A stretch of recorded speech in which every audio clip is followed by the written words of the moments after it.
Good afternoon, everyone.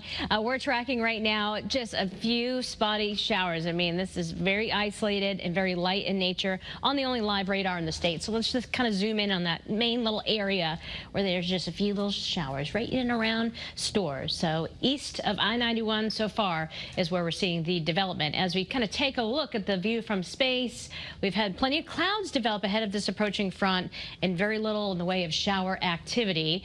And within those clouds, there are some breaks too. So in Waterbury, we're starting to get a little bit more sunshine there, 75 degrees, winds variable, but fairly overcast in New Haven, where it is 78 degrees, south wind at 5 miles per hour. So not expecting the breeze like we had the past couple of days, but that will return tomorrow. First alert futurecast kind of picking up on those isolated showers. That chance will continue through 2 o'clock, but skewed eastward because that front is moving in.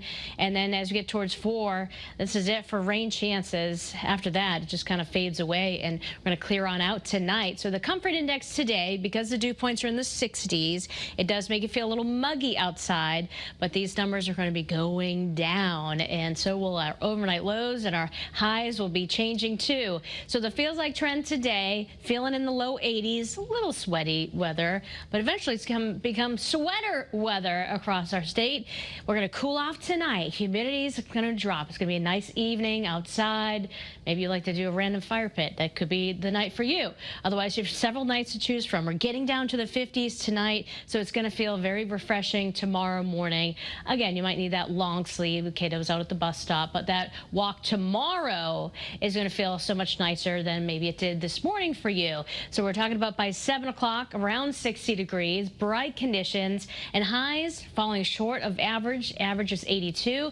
We'll have a few late day clouds, and that's it. Beautiful weather. Now, myself, I've been sneezing a lot the past couple days. I just doubled up on my allergy meds again because clearly I'm allergic to ragweed and all kinds of grasses, and I was outside. So if you've been noticing, yeah, getting a little sniffly, sneezy, it's because we have the pollen count up to moderate to high levels, and that's where it's staying for the foreseeable future.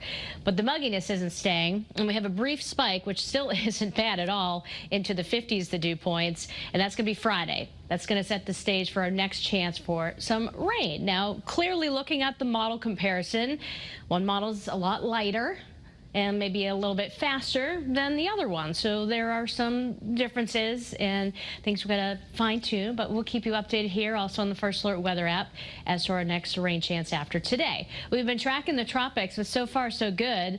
Our newly named storm over the weekend, Fernan, it looks like it should be Fernan, but it's a French name, so it's Fernan, is going to stay out to sea. There's Bermuda, there's United States. Yeah, this is not going to impact us in any way, shape, or form. So great news there. Now, if you love fall weather, here it goes. After today's high of about 80, we're going to start dipping down into the 50s, highs in the 70s. We're going to see a lot more in the way of 40s coming up on Thursday morning, and then 70s continue. There's our next chance for rain on Friday, some showers as of right now. And then over the weekend, of course, we have UConn football's, first home game. It's going to be gorgeous. And the temperatures get a little chillier going into Sunday morning. So Labor Day weekend right now, if you have it off, is looking superb. Lots of barbecues will be happening. Have a feeling coming up soon. That's your First Alert forecast.